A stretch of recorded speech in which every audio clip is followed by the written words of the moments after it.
Guys, today's video is nandito na naman tayo sa Office of President Bongbong Marcos. Ayan, dito pa kami sa eating area, hindi pa kami nakapasok sa loob. Ayan, kumakain pa naman dito yung mga pasyente or yung mga naghihingi ng GL, ng mga medical assistance. So, ayan ang sitwasyon dito sa labas, pero mamaya sa loob iba naman ng sa loob ang pila. So final na sa loob yan.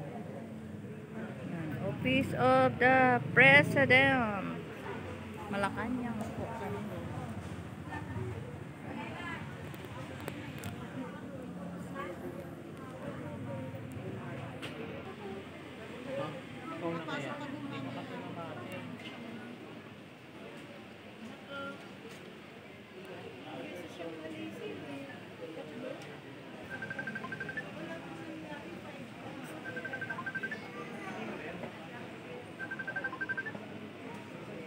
Ito po to sa Office of the President.